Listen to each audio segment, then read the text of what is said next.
Welcome to the latest episode of Biz Tech Twist. I am Bob Coppage, CEO of Simplex-IT, Crouch Joe Geek, and once again, we have found a person who's willing to come with me and join me for this conversation and talking about business and technology. In this particular case, it's Sarah Pervo, who's the president over at Artemis. Sarah, Thank how are you doing? Thanks for having me. Great. Well, yeah, great. It is. I don't know. Yeah. I mean, we're just starting, so we'll see as we go along. That is true. Now, you and I have known each other for many, many years. Yes. Most of those years, we've seen each other like once or twice during that time. Correct. But you're in the tech industry. Why don't you tell us a little bit about both your history and Artemis, and then we'll get into what our topic is. Sure, absolutely. So good, because if you didn't, this would be really kind of weird. We right. just got to like sit here. Scene. Yeah. Yeah. So I've been in staffing and recruiting for about 20 years. And started in the healthcare space, moved over to IT, and that's really where I've been for the past 21 years or so. So in 2019, I had the opportunity to start a small IT consulting startup under a larger organization called Talent Launch. And Artemis is my little IT baby. So started in 2019, focused strictly in the contract to hire space. We do quite a bit with ERP, application development, BI, data warehousing, big data, now cloud, AI. I hear the cloud is a thing. It is. Wow. Yeah. That's interesting. And I don't know about the AI thing. I mean, we'll see if that. I know. It can be a little scary. Yeah. But here's the reason I wanted it to bring you on board is because we were comparing, I can't remember, I think it was at the SQL Saturday thing a few months ago, which you guys are good enough to sponsor. It's the best way to spend your Saturday. It really is. Yeah, get up really early. Yeah. And talk about SQL. Absolutely. Structured query language, 6 database hours. stuff, Yeah, 4 to 6 that's hours. great. Yeah. Absolutely. But actually it is interesting because from your perspective, you've dealt with the tech world for, like you said, 20 years or so. Yep. But you've been dealing with it from the non-technical and finding people with the technical background to work with businesses. Yes. Now, Simplex-IT, being a managed service provider, I'm kind of like the opposite. I am looking for business people who want to talk about IT. And in both cases, because you and I were talking about this, or I made it up, it could go either way, about that whole the whole soft skills necessary for having those types of communications, especially when we're crossing the beams or whatever the Ghostbusters term is. Right. Because IT people in particular, we don't necessarily communicate well. And I thought that would be the great topic. So let's start off, because we always talk about soft skills. What the heck is soft skills in your mind? I mean, I think there's a wide range of soft skills. You know, it could be so simple as, don't talk politics. Wait, what? Don't harass anyone. Simple things like that. But could get into just overall communication. And figuring out how to interface with the business. I think is critical for success. And when you say with the business, you mean that both from an interpersonal standpoint as well as from knowing what the business does. Exactly. So the majority of, who we work with are contractors. So they're going out to technical kind of like IT programmers, correct. Developers. Exactly. To primarily here in Northeast Ohio, an organization to help them with a specific project, 6, 9, 12 months. The more information that we can provide to them and tell them about the caveats of the project, the personalities on the team, those are all dynamic and constantly changing and could be in a positive space, could be in a negative space, depending on where they're at in the project. So trying to give as much detail and background information, I think does help, again, when you're getting into either an interview conversation or if you're on the project, a little bit more about some of those interpersonal skills that you're going to need. So what would be a good example of a bad use of, I don't know if a bad use of soft skills are alike, but a candidate who obviously needs some work on that? How would you, what would be some red flags? Sure. So some red flags in the interview process, even just, first communication with them from the recruiting side would be not following up, not sending in any of their documentation that we require to get them onboarded. So even simple things like that, just not responding to an email, not following up with your recruiter. Okay. And part of the challenge here is, and to be real clear, Sarah's talking about this from a contractor consultant standpoint. Correct. I talk about this from a managed service provider standpoint, but for any of you who are out there, because there are some changes going on from a career standpoint, you've got layoffs going on for some companies and the like, this is just as true for you looking for a real job. Okay? Do not think you're immune.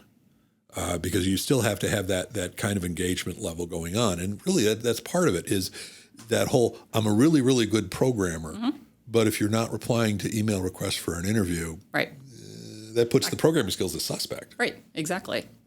So yeah, I would say those are some of our first signs or first indicators. And it depends on the role. If you're in a product manager, project manager, program manager role where you're going to be interfacing, leading teams, driving initiatives, you're going to need a lot more soft skills and talk to a lot of people. Right. So that's a different skill set than maybe just your heads down programmer. And I would also make the case that it also makes more money. Correct. Okay. I mean, you could make the case that someone who is an absolutely kick butt, no question about it, they can code with the best, absolutely. Okay, fine. They're going to make a good chunk of money because they've got such a skill set, or it's a unique or in-demand skill set. But the people who can, pardon my French, grease the wheels of the projects, who can make sure the trains are running, who can make sure that they're going to make more money than the people who report to them as a kind of a rule. Does that make sense? Absolutely. So just because you can code is great, but if you can talk to other people, whether it be other coders or business people, sorry, I had a little challenge there. That increases your value. Absolutely. Yeah, some of the best contractors that I've worked with, and it's been 21 years, so that's a lot of them, are the ones who are both very technically savvy, but can also talk to the business, talk to other developers on the team, really bring, again, just those interpersonal skills to the opportunity. You can even make the case, I think, that a person who is less technically savvy but has better, stronger interpersonal skills may still bring more value to the person who's a better coder. Yep, absolutely. How do you communicate that to your candidates? We try to be as upfront and provide as much information as possible. So again, letting them know this is the type of environment you're getting into. Each client is different, as we know. Each company that you work at has a different culture and is just different across the board. So we try to provide as much information as we can to those candidates so that they know what they're getting into. And then we, on a pretty regular basis, keep in touch with our folks when they're out there on contract, on projects. You take treats? We do sometimes. Okay, that's good, because sometimes they want little Three Musketeers or something along those lines. Well, we do a little bit better than that, but really, yeah, wow, yeah. You need to get my resume updated, obviously, but it's so if you find someone who, and this is part of the challenge, is if someone is not willing to accept the fact that they need to upgrade their soft skills, their communication skills, and all that kind of fun stuff. That's a huge red flag. If they're not willing to make that change or even acknowledge the fact that they need to make the change. Yeah. But if someone they're basically sitting there, I want to get better. How do they start developing those communication skills, those interpersonal soft skills? Yeah, I think a lot of it is, immersing yourself into the project, into the culture, getting to know your team members, getting to know the leadership, understanding the ins and outs of the organization, just putting in that extra effort and not just going in, having your 5 to 6 meetings a day and clocking out, but it's really immersing yourself and getting to know what you're into. But part of the challenge on that, and this is where I think a lot of not me, of course, because I have great soft interpersonal skills. I do. I really do. But part of the challenge is that it is overwhelming. Can be. To basically, for a lot of them, and a lot of us, myself included, and to not know exactly where or how to start, and or to try it and fail spectacularly. True.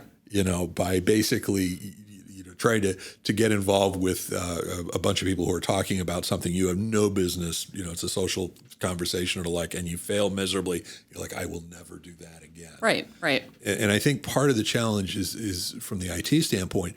There's a lot of them out there who don't know what or how to take that next step. And I think one of the challenges from my aspect of it is, first of all, you have to be honest. If you're not good at something, don't pretend you are. Yeah, absolutely. Because I think that's part of what a lot of people do, and not me, of course. Never. But people who look surprisingly like me. Right. It's that I meant to do that, I'm smooth. Right. Kind of thing. Yeah. As opposed to, I think one of the things that people can do in this situation is to say, look, I'm kind of ask for help. Ask for help. Yeah. To basically say, look, I'm trying to get better on these particular skills because I'm really a great coder. I'm a great DBA. Yep. I'm a great sysadmin. I'm a great whatever. But when it comes to having these appropriate communications, I'm not great at it, but I want to learn. Yeah, absolutely. I found in my career, and again, you mentioned earlier, I'm not technical. No, she's not. She's really not. I might be dangerous enough to hold a conversation around it, but definitely not technical by any means. But all throughout my career, I've asked for help. Yeah. Help me to understand what you're talking about when you say, SAP Right. NetWeaver. What does that mean? Help me understand, this. Help me understand that. 10 times out of 10, people will help. You're not going to have someone say, no, thank you. Well, and part of it, I think, depends on that circumstance and situation. If you're basically in a position where, there's fires burning, there's smoke going off, there's alarms, all that kind of fun stuff, and then you say, hey, I need help, that's not the best, as opposed to out of the gate early on. Proactive. Being proactive and being honest about yourself. And quite honestly, this is also one of the quickest ways to learn about the culture of the organizations you're going to be working in, to see how open they are to helping and to assisting you. Because honestly, if they're not going to be supportive of you when you ask for help on developing the soft skills, they're probably not going to be supportive of you when you demonstrate the fact that you don't have the soft skills. Right, exactly. I mean, an easy example for me, and I have many, but attend meetings that you're invited to, even if it's not mandatory for you, but the company is asking you to attend a meeting to maybe learn about a new technology that they're looking at, or they want your input for some particular reason. We've had candidates not attend meetings, late to meetings, just blowing off meetings altogether. I mean, in this remote world, it's so important that you show up, you participate, you communicate. Again, I always recommend over communicate. If you think you're communicating too much, you're not. Reach out again. But even from a soft skills perspective, just simple things like that. And part of the benefit from that is not only do you show that you are willing to learn, you're willing to listen. One of the other things, and I think IT, and we're better today than I think we were 10, 20 years ago. But part of my thing is always, whenever I'm talking to somebody who's IT for a company, is ask what the company does. Mm-hmm. And to hear it's something about widgets. I think we do something with widgets, or we sell widgets, or whatever. That basically tells me you're not engaged enough with the company to know what actually drives the company, what it does, how it does it, so on and so forth. Right. Which lowers, and honestly, if you're an employee of that company, it makes it much more likely that you can be replaced with either consultants or a managed service provider, because you don't have that. You're not using that value of being that internal employee. Right. And so by attending some of these meetings, even if it is a company get together that is talking about a new product offering or a new strategy that is not IT immersed, right, it's still a great way for you to have more information that allows you to engage in conversations. Yep. And on the flip side, if you're preparing for an interview, look at the company website. Oh, please. Make sure you know what they do. Maybe see if you're connected with anyone from LinkedIn. Just a couple minutes doing that research could mean you win the contract over another candidate. Some of the best interviews candidates will call us and give us the feedback and say, well, I just had just a nice conversation with them. We touched on my skills a little bit, but, I asked about the company, asked about the project. We actually knew somebody. They went to Cleveland State, so did I. So it's little things like that. And then that's the person who gets the contract gig. So homework. A little bit, yeah. I mean, and truly it's one of those, I hate to use the metaphor, but it's like dating, as I seem to recall it being. No, we drove the buggy up to my girlfriend's house. Right. You almost lost your water there, didn't you? Electricity was around then? Well, not everywhere. Okay. No, come on. Right. No, but it's one of those where how do you demonstrate there's an interest? How do you demonstrate that there are links? How do you demonstrate that there's a common cause and the like? And how can you possibly do that without any knowledge whatsoever about what the organization has or does, or what the person that you're going on the date has or does? And it doesn't take long. Right. Because Simplex-IT, I tell you, any of you who are applying for jobs at Simplex-IT, and as of this time, we've got a couple opening, our COO loves when you research. That is her Achilles heel.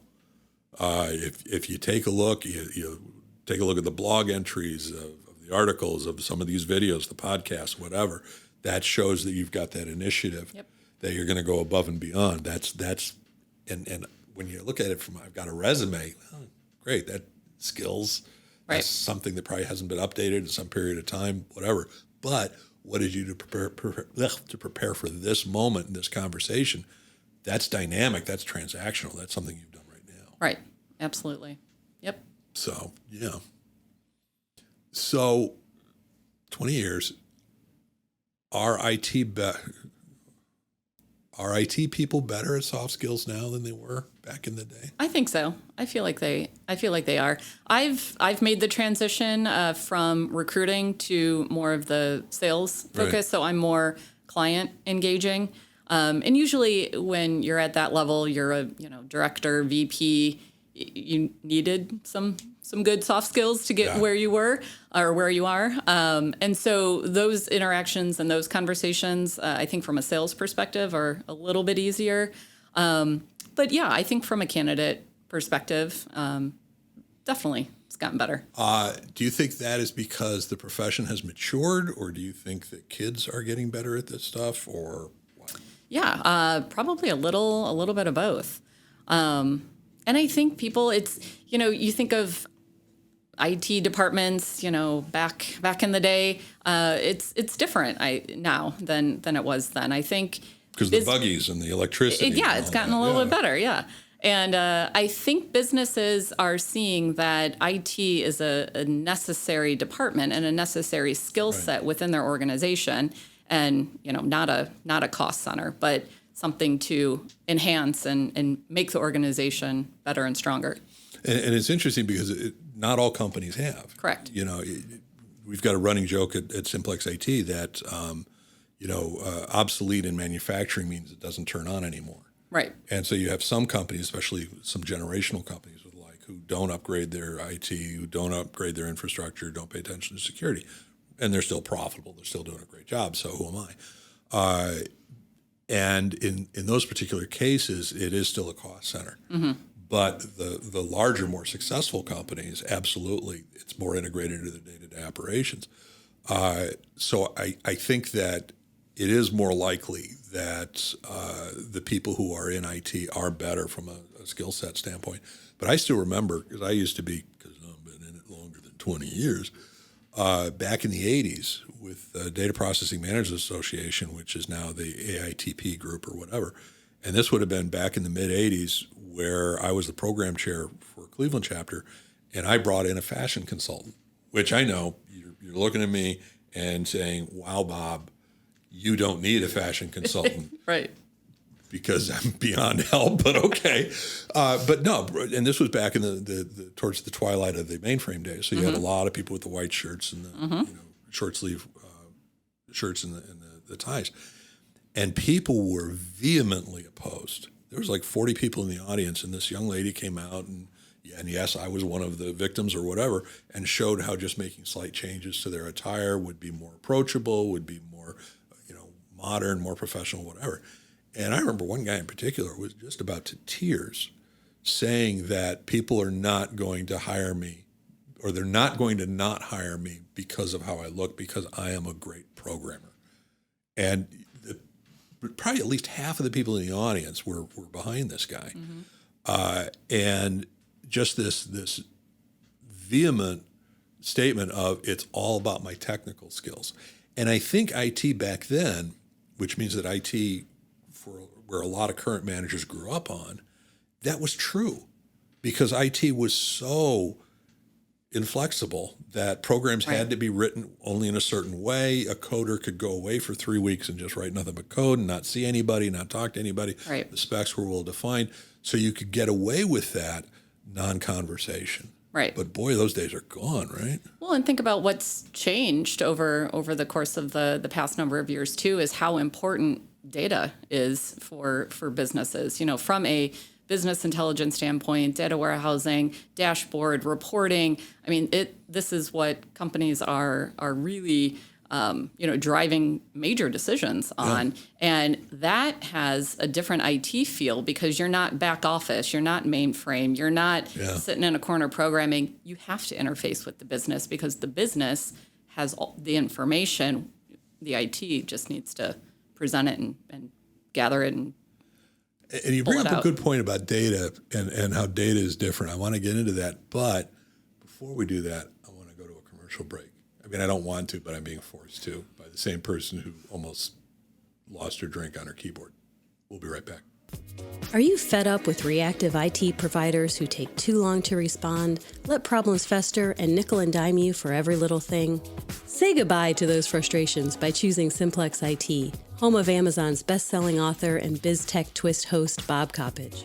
As Northeast Ohio's friendly neighborhood MSP, Simplex-IT has been providing top-notch managed and co-managed IT services since 2007, supporting hundreds of clients locally and across the United States. With a managed service provider like Simplex-IT, you'll benefit from proactive maintenance, 24/7 monitoring, and streamlined technology that will help you grow your business. Visit simplex-it.com for more information and to start experiencing stress-free IT today.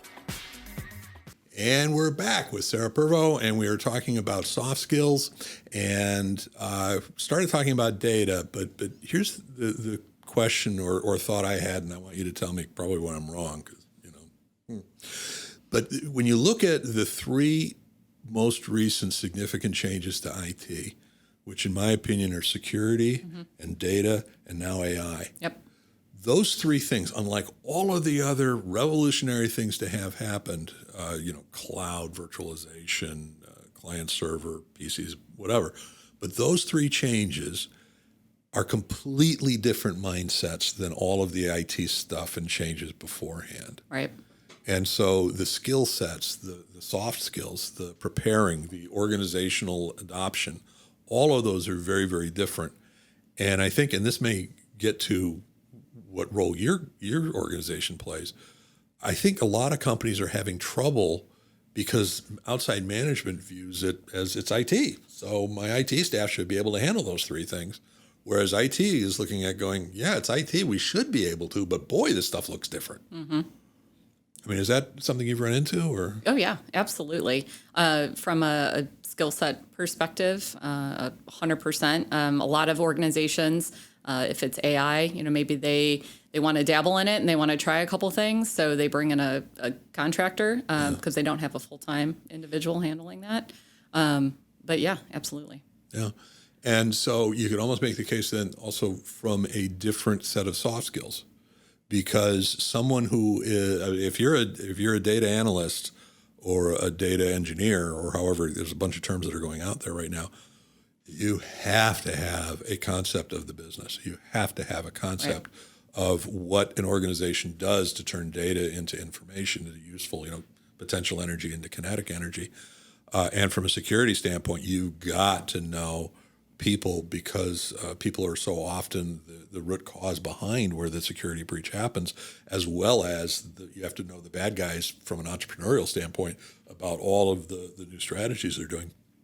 And AI, where to start? Yeah, right. And I think it's a lot of proactive, from the security standpoint. Everyone You're being proactive again. Everybody wants to react when their, servers get hacked or their website's down.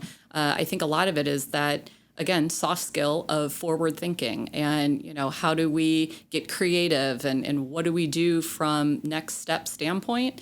So you're almost, you're looking at a totally different skill set, even AI, where. But also, it's not only do you have to be proactive, but you have to be proactive and then being able to engage, and I'll use technical to management, but I want to reverse that in a minute. You have to be able to engage business management in a way to communicate the proactive level, but still communicate enough of the technical, right, but not too much. Right. I mean, that's challenging. Definitely. So how do we get better at that? Great question. That's why I brought you here. I mean, we could just use ChatGPT and there you throw go. that question in there. I, for one, welcome our ChatGPT overlords. Definitely helpful. But I think part of the issue is, and it gets back to first of all, you need to make it a priority. If you don't decide that I have to develop my skills, it's kind of like those people who work out, and I'm sure they're fine people. I've met a couple of them. But those people who work out will say, I need to work on my legs this week, or I need to work on my cardio, or I need to work on, in my case, not eating as much pizza. One of these days I will work on that. It's similar from that standpoint. I need to work on my business understanding or business communication skills. So you need to basically find ways. And there are books to read. There are YouTube videos to watch. There are a lot of networking events that you can go to. Yep. There's even there's some people who speak on it and like coaches, blah, blah, blah. But you need, whatever it is you do, you need to do it. And it gets back to, again, using the workout metaphor. The only person you're competing against is yourself not doing anything. Right. I was just going to say, yes, you need to do those things if you want to better yourself and if you want to continue to move up in your career in IT. I think those are going to be major differentiators that we'll see. We've already seen and we'll continue to see when hiring occurs. So better yourself. That clicked with me. I mean, because at the end of the day, no one else will. Right. I mean, an organization may reimburse, it may reward, it may do whatever. You may find a government program, you may whatever, but all of those are going to do are going to empower, enable, remove some of the barriers. But at the end of the day, you need to better yourself. And you need to have an idea of what you're trying to better yourself on. Right. What's that particular skill set or the like. Right. And that's where I would, if you know a recruiter or two, and there's a couple of us good ones out there.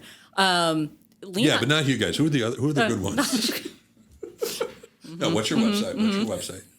www.workwithartemis.com. Okay. So now you threw me. Now you threw me all off. Did it! Boom! Yeah. Where was I going? Where you were talking about possibly working with a recruiter to. Yeah. Yes. Reach out to a recruiter, and you were talking about how do I get better? What do I need to do? How do I work on this? Right. Ask a recruiter that you trust and know. I mean, we talk to so many people on a daily, weekly, monthly, yearly basis that we can provide you just a couple bullet points on what to work on. Okay, so actually this is interesting. So if someone calls you, a potential consultant, I'm going to put you on the spot here because it's fun. Sure. If someone calls your organization and basically says, look, I'm not looking for consulting work right now. I just want some advice on developing some soft skills or anything along those lines. How fast are you going to hang up on them? Never. You just never. said absolutely. Absolutely never. I have built my career on relationships, and if I can help someone, I am more than happy to help someone. And that's the culture of my team. That's the culture of our organization. So if there's anything that we can do, we are more than happy to. So those of you who know me know this pains me to no end, but I actually have to say that Sarah's right. She does do that sort of thing. I've seen her support some of the users. And I don't like saying positive things that are warm and sunshiny about people. It's not my skill set. So I must mean it. Or she's paying me a lot of money and she's not paying me a lot of money.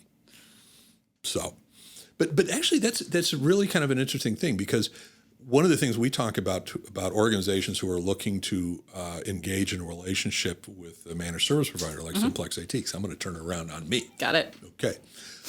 Is how much are they willing to help before a sales pitch happens? And even if you're talking about hiring someone as a job, it's still a sales pitch to a certain degree. Sure. It's still a transactional relationship, or a relationship built on a longer period of time. But ask questions, ask for advice, ask for here's where I'm at, here's where where we're going. So I would say that the same thing would be true if you're a potential consultant, is to do the same thing and call other consulting firms and basically say, hey, I would like to get some help, because if they're going to help you when you're not an employee, which means their reputation isn't on the line. Imagine what they'll do if you are an employee and their reputation is on the line. Because at the end of the day, because I've played, this is where we met many, many moons ago. I've been the consultant, I've been the CIO, I've been every freaking hat there is. And even though I'm only there for a few months or the like, I still am the most outwardly facing person representing that organization. So it's to your interest, Right. For me to do well. And so you're going to help me move forward and get better and yada, yada, yada. Exactly. So I absolutely love the idea of reaching out to consulting firms to just say, hey, how can I get better? Yeah. And use that I think is a great way of differentiating some of the different opportunities that you have as far as organizations to work with. Yep. So I hadn't really thought of that. You'll find your favorites pretty quickly if you go about it that way. Yeah, and it's a good way to because part of the challenge is always what's your value definition? What's that thing that makes you the differentiator? Things along those lines. Ours is we simplify the complex. So we over communicate. We make tons of videos. Do the podcast. We sponsor events. We do all sorts of fun stuff, and we do that because that shows how we're different and the like. And I think, at least, and I'm going to speak for you, then I want to put you on the spot, but the speak for you gives you a chance to think. Okay. It's kind of what I'm doing here. Definitely your guys' community engagement and some of the things you do, and that level of relationship. And I almost want to say casual, but it's not casual. Maybe you could talk about that a little bit. But kind of the relationship, that's sort of the differentiator for you guys from an outside looking in. But what would you say your differentiator or value is? Yeah, definitely the community involvement. I mean, I've been here in Northeast Ohio for over 20 years. A lot of the organizations and the people that I work with are local, and it could be a negative or a positive, but I look at it as a positive that we are small. We're niche. We're focused in a specific area. We're not a large national firm. But that gives us the ability to really dive deep into our relationships. And I think that is I think a lot of people throw that term out loosely, but relationships are key and critical for us, not just from the client standpoint, but a candidate perspective as well. So we really take the time, we dig deep into the organization that we're working with, again, the culture, soft skills needed to be successful, their technology stack, a lot of different areas of conversation, and same with the candidate, so that when we are making that match, we're making a good match. It's a good fit for both the candidate and the client. We don't just throw 3 resumes over and hope that one sticks. Right. We're being very intentional with who we send. And I think one of the things that I always look at whenever I talk to somebody about whether it be values or value propositions or particular skills, is there should always be some people who are turned off by it, because otherwise, what use is it? There's got to be some people who go, okay, I don't even need to talk to you guys. And so I think somebody who's looking for the puppy mill, for lack of a better word, right? Who's looking for, no, I just want the job. I want to go do the job, move on. or the company that's saying, no, I just want you to throw me 3 resumes so I can, why are we doing all this other stuff? Right. I don't need to talk to you. Right, exactly. And or who's looking for the national or the international event.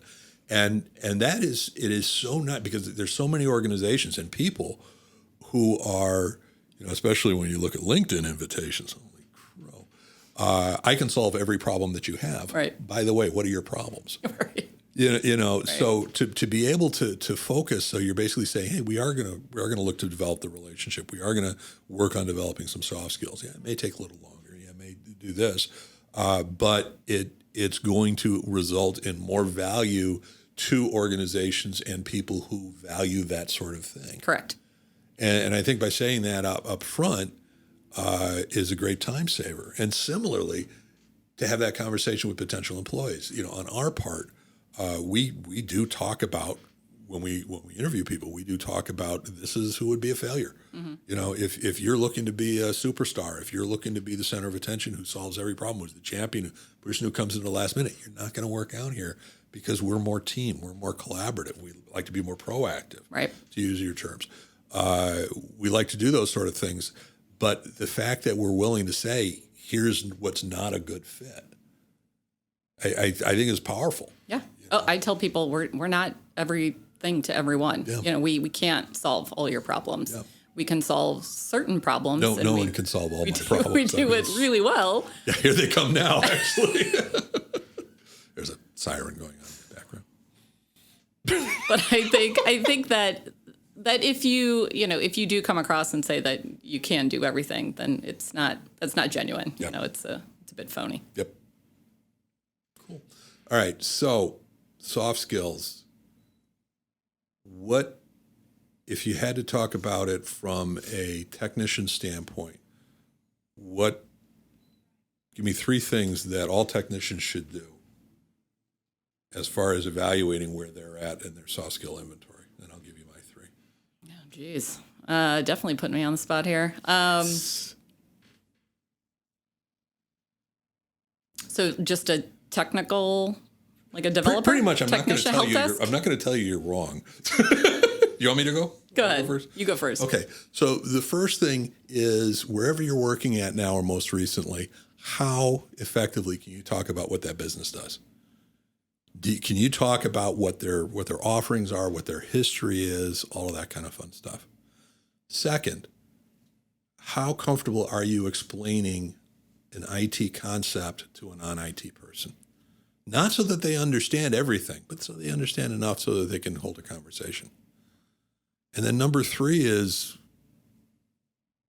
how comfortable are you? Ask somebody for help. No, ask someone for advice on something that you need to work on.